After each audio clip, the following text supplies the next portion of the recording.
Welcome to FO Talks. With me is Ali Omar Forozish, a libertarian thinker and author of 2 books who's now working on his 3rd one, and a frequent contributor to Fair Observer.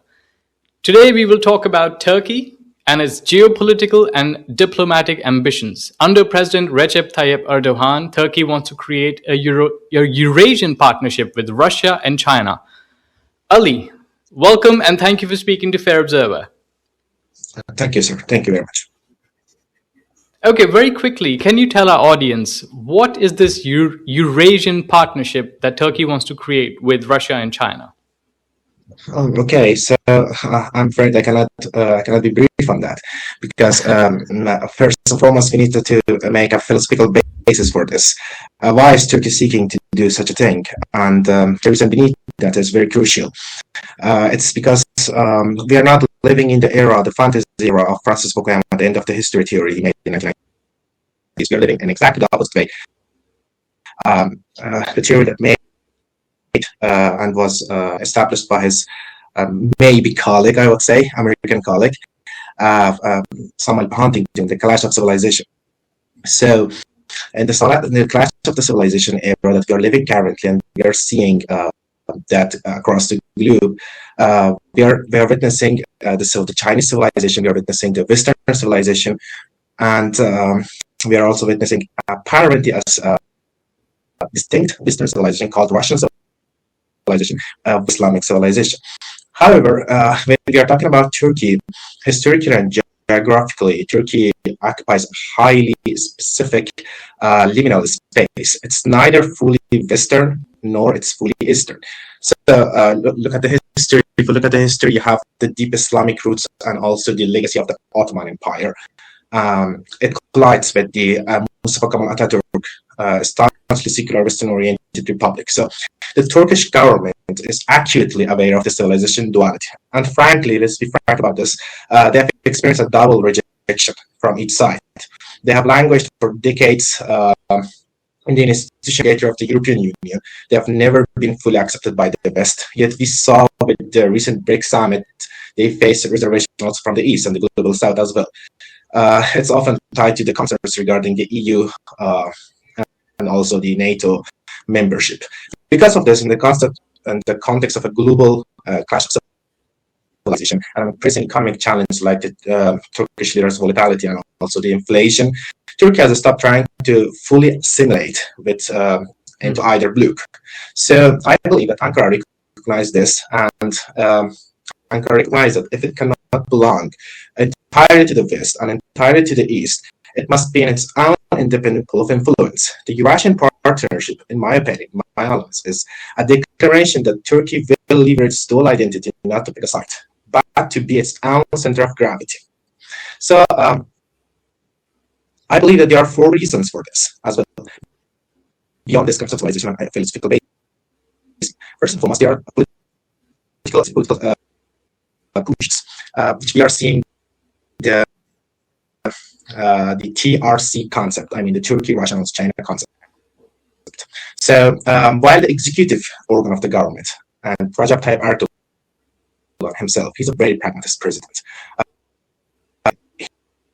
He knows how to control the government, how to play the games, and how to take the balance between East and West. However, there's a mentality in Turkey. I usually call it the Sivre syndrome. It comes the Treaty of Sivre from the First World War. That after the First World War, the Western empires tried to destroy the Ottoman Empire. So they still have the same mentality. Turkish people have the same mentality, specifically the nationalist part believe and have such a mentality. So and today we see that in the current government, in the current leadership, party, which is the ruling party, was aligned and has made a coalition with the Nationalist Movement Party, which we call it MHP in Turkey, led by Devlet Bahçeli. So Devlet Bahçeli has an idea, and his idea, we are living in a multipolar world. And in this multipolar world, one pillar of this multipolar world, which is United States of America, Israel, and also the West, this is an evil coalition. And this evil coalition is to destroy the Islamic and the Turkic world. So you can see the similarity of this idea with the rhetoric we have in the Islamic Republic of Iran, the big Satan and also the small Satan, which are the Israel and also United States of America, to their mindset. So we have the same mindset here in Turkey. So there's a domestic political push from the nationalist movement party that we need to make coalition with the Eastern bloc of Russia and also China in order to have bargaining power first and foremost, and also to counter the US-Israeli invasion of the Islamic world. So they have this idea. So there's a question coming to our mind. Does Recep Tayyip Erdoğan believe so? He might not. Apparently, he only said and wishes all the best for the MHP and didn't announce this as a official government policy. However, if needed, Recep Tayyip Erdoğan will use this as a bargaining power against his Western counterparts. So this is the first thing. Second thing is very crucial in my idea, and this is the game that Erdoğan is playing also, is that institutional hedging. We have BRICS and also we have the Shanghai Cooperation Organization in the Eastern Bloc. So Turkey wants to engage deeply with non-Western multilateral institutions to diversify its economic options and also advocate for a fairer multipolar order. But it views this platform as a complementary, not as a substitute to its Western alliance. In 2024, I believe it was 2024, when Turkey made the highly disruptive move of formally applying for full BRICS membership. However, due to internal BRICS dynamics, when India actually accused Turkey of partnering with Pakistan, they just offered Turkey to be a partner company rather than a full accession. So, as recent as February 2026, Turkish officials, also including the ambassador to China, reaffirmed ambitions for eventual full membership, with President Erdogan emphasizing that Turkey could become prosperous and also respected by simultaneously developing relationships with East and also the West. So, in the same tone, Turkey has been in dialogue and has been a dialogue partner in the Shanghai Cooperation Organization, or SCO, since 2013. And it's very crucial because it's the only NATO country and also the only NATO member to hold that status. So Erdogan's attendance at 2025 SCO summit in Tianjin it was his first visit in China in the last 5 years. It underscores Ankara's desire to upgrade its cooperation in areas, for example, like energy, trade, and counterterrorism, while publicly stressing that such ties are fully compatible with NATO obligation and EU aspiration. So it shows that it's not a complete shift to the Eastern Bloc. It's just a complementary act for them. It's a pragmatism and realpolitik for them, rather than a complete shift. So today, this is the middle corner. Look at Turkey's geography. Where is Turkey? Turkey is in the Middle East. No, it's not in the Middle East totally. Turkey is in Eastern Europe. No, it's not in Eastern Europe as well. So it's a link between the Eastern Europe and also the Middle East. And there's also North Africa beneath Turkey. So I believe that at the physical core of this partnership, it's infrastructure. Ankara actively seeks to harmonize its trans-Caspian, east-west route, the middle corner. So the China's Belt and Road Initiative. So you know that prior to 2022, prior to the 2025, I believe it was, the Ukraine war, overland trade between Europe and China was dominated by the Russian route. Now, amid the ongoing regional disruption, including tension also in the Strait of Hormuz that we have seen since the operation peak in 2026, the middle corner is gaining momentum as a shorter, more resilient alternative with potential delivery times dropping around 50 days in optimal conditions. So Turkey is aggressively positioning itself as an indispensable logistic hub, bridging the Europe and also the Asia. So, and the fourth reason for me is that Turkey is seeking power against Russia and also China in the Turkic states, among the Turkic states. We know that the Turkic states, starting from Kazakhstan to Azerbaijan, were under the influence of Russia in the time of Soviet Union and also the Russian Empire. And China has also a very big eye on that places. So Turkey is actively utilizing the organization of the Turkic states to ensure it remains a peer, not a subordinate, to also Beijing in Central Asia.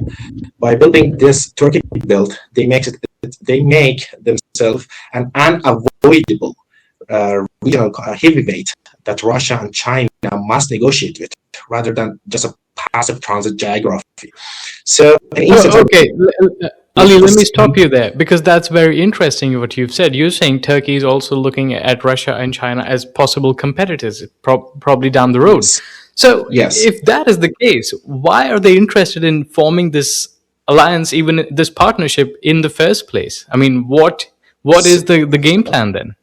Yeah, so that's the reason I'm calling it. It's not a full 100 coalition, and it's based on benefits.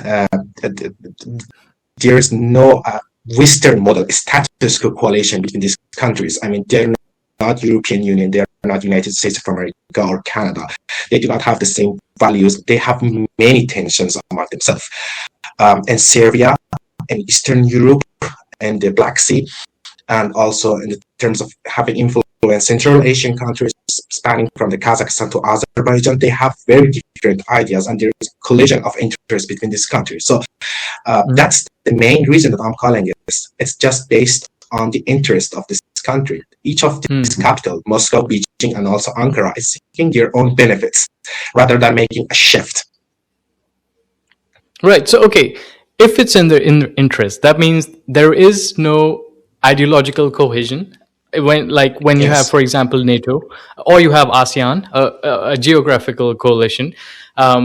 So it's mostly driven by realpolitik. Everyone's looking out for themselves, but they want to work with each other. So in that case, can the interests even align? Can Russia, Turkey, and China even see each other on the same level and the same page? Well, this is a relationship with entirely on mutual convenience, not shared destiny. So each of three capitals, as I said, extract highly specific tangible benefits from this engagement, but these cases remain selective, and they are very asymmetric, by the way, and constrained by deeper rivalries. I mean, the interaction functions are pragmatic competition, cooperation, rather than a cohesive axis. This is the thing that I'm like to emphasize on, because let's think about it.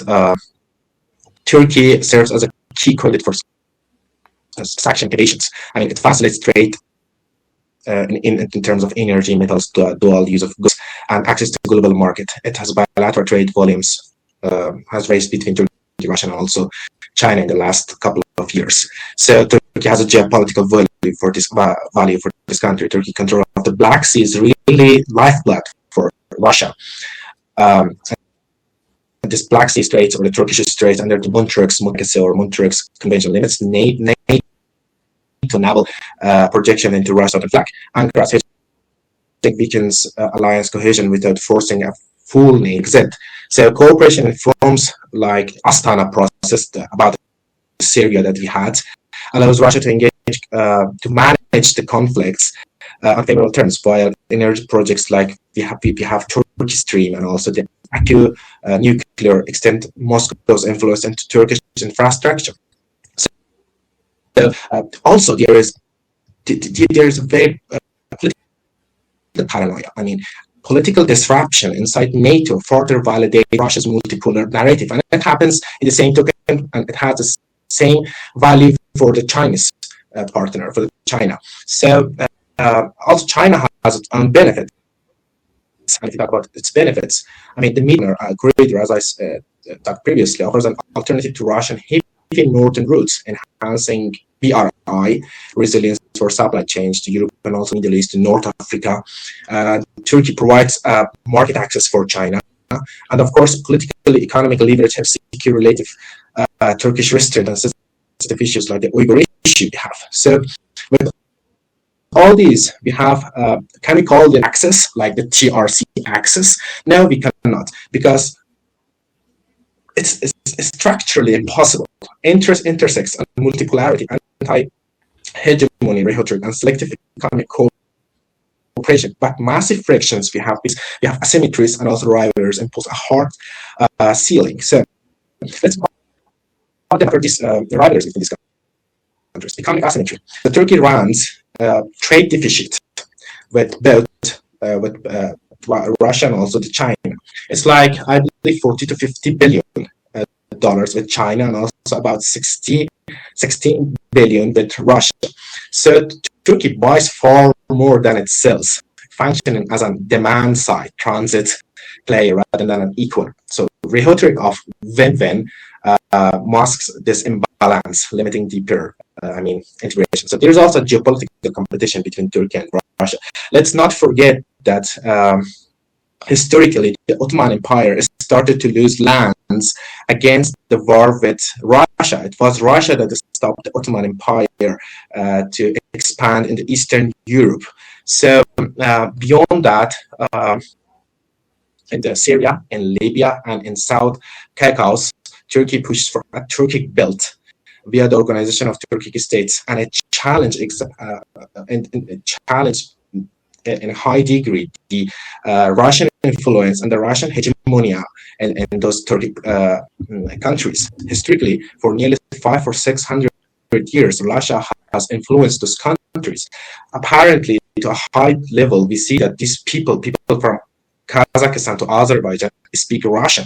So Turkey would like to delete a degree, diminish the level of influence of Russian culture in this country and revive the Turkic culture in all this country. And there is also the Uyghur dilemma.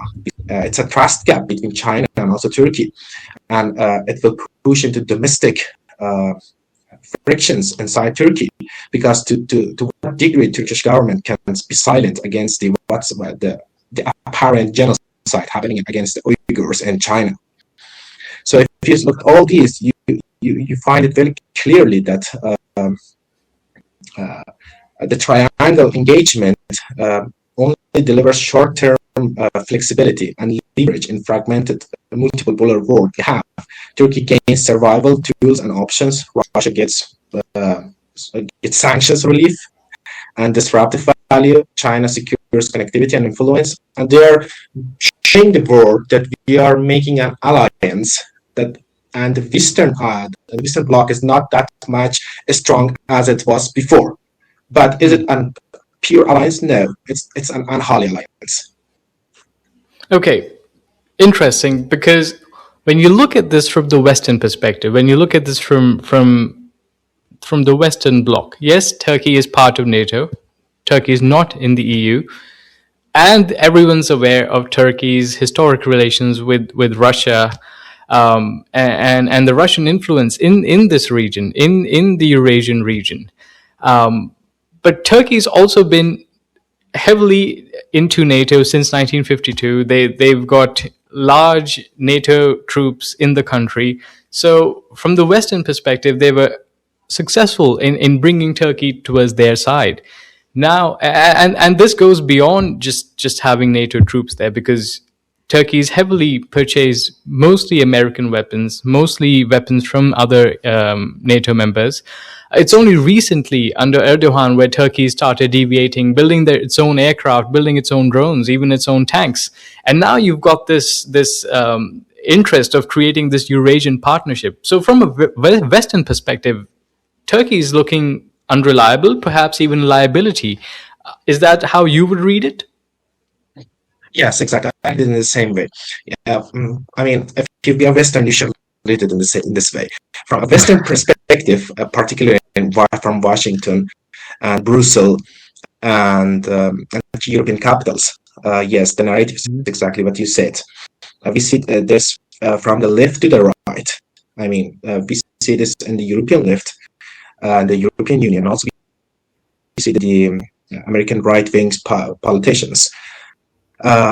Turkey is increasingly viewed as an unreliable partner with NATO, and in some circles as growing liability. So this perception has deepened over the past decade, I would say, due to Turkey's strategic hedging and transaction foreign policy under President Erdogan, and repeated friction points that complicate alliance cohesion between Turkey and also the Western the West or the Western bloc. However, I believe that Turkey's undeniable strategic value, like its geography, like its military size. Let's not forget that Turkey has the second largest military in NATO, and the control of key checkpoints, the Bosphorus and the Black Sea, they are really lifeblood and really important for West to have them and to control them, or to at least have influence over them. So these values that Turkey has for the West prevents outright dismissal or expulsion.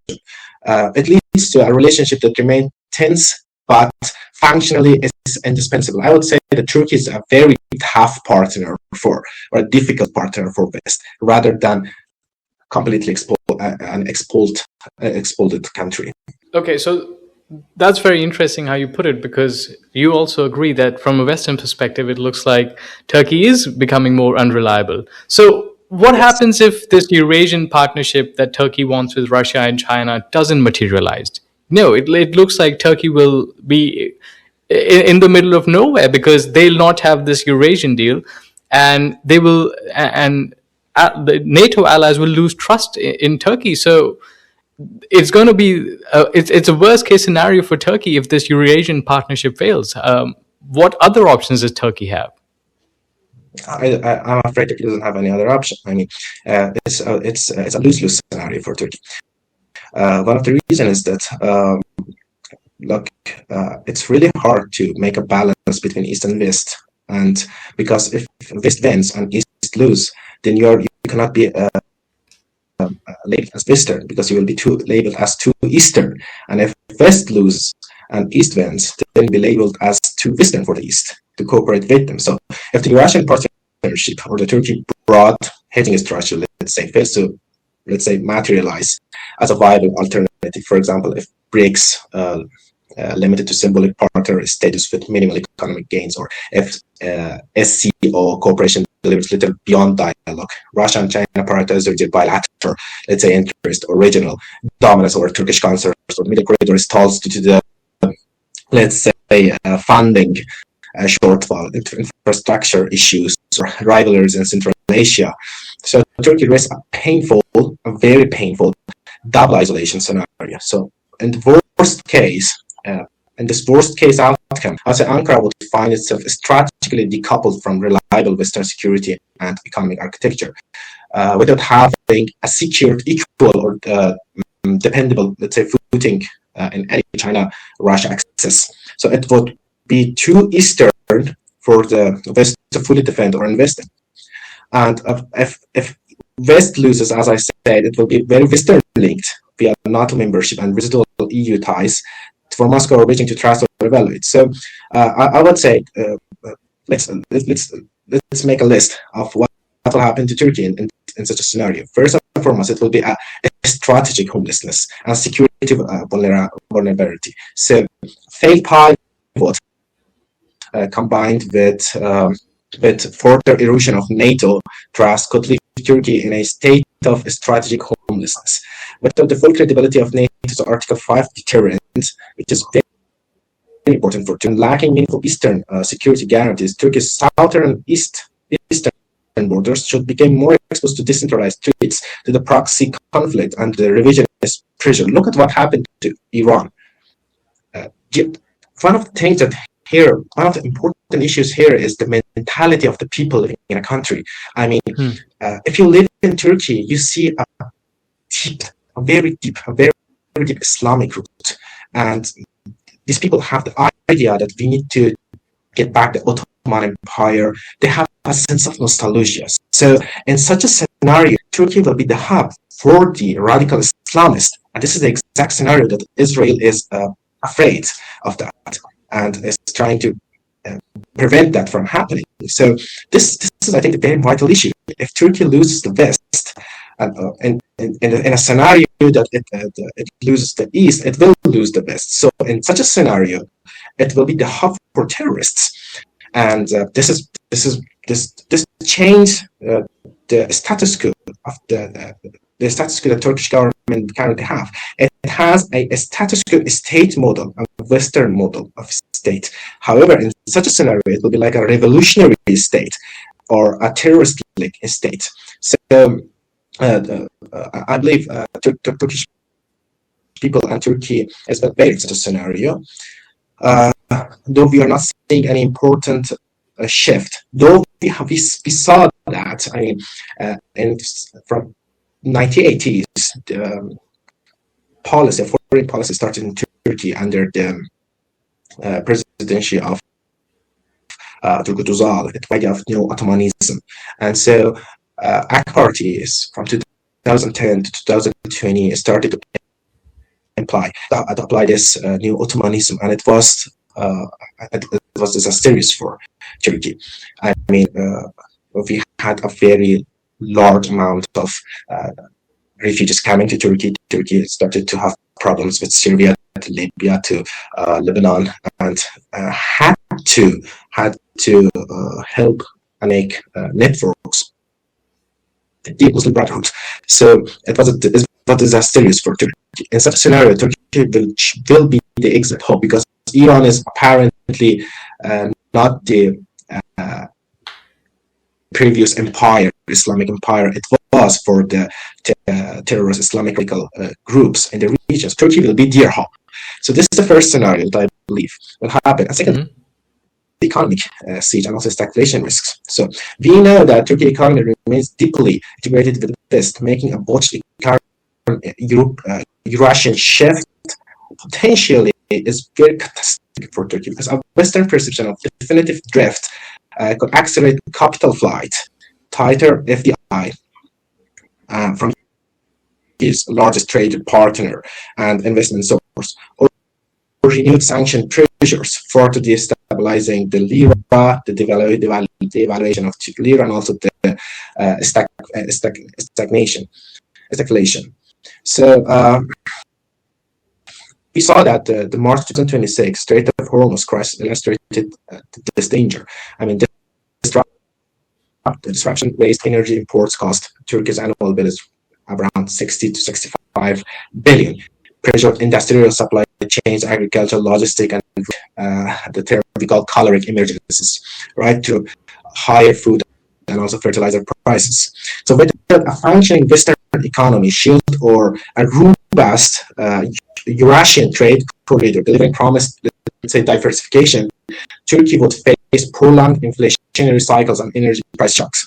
And the middle corridor currently really is gaining momentum as an alternative, with volumes tripling in recent years and ambitions for further growth to 20 million tons, offers resilience. But failure in here, due to the coordination issue or competing groups, let's say anything else, would leave Turkey without effective offsets. And the result is unfortunately only stagflation. So there is also another issue. Asymmetric subordinations. I mean, I believe that the worst scenario of an outcome for Turkey is not merely the failure of this Eurasian coalition, but partial lapse of success. It will subordinate Turkey. I mean, it would become a junior partner or a convenient buffer, an industrial subsidize soon, feeding Russian defense need, let's say, and a low stability transit hub for China's Belt and Route with limited profit capture, or a geographical power in Central Asia, where it's Turkey-built ambitions clash with Russia and China dominance. In such a fragmenting global order we are living in, Turkey risks bring the brunt of coordinated conflict. It acts as a shock absorber for kinetic outbursts and for proxy activities without reciprocal protection. So economic asymmetry would worsen. Persistent large trade deficits with both Russia and China. Turkey, as I said, is a net buyer. It doesn't sell anything nearly. So in such a scenario, it would deepen dependency rather than deliver balance gaze. And there will be domestic issues as well. So a visible failed pilot would trigger severe domestic backlashes, like the TRC, Turkey, Russia, China rhetoric, which, as I said, it's largely driven by the nationalist coalition partner MHP for signaling, and the 2028 election positioning could lose credibility. And Erdogan may lose or the next government, which can, and if the next government also follow the same path that the current government is following, they will lose their credibility, and so there will be a friction, a domestic friction for them. Brilliant. Ali, it was a pleasure speaking to you. Thank you very much for doing this and for speaking to Fair Observer. Thank you very much, sir. Thank you, sir. Join the conversation at Fair Observer and subscribe to our YouTube channel.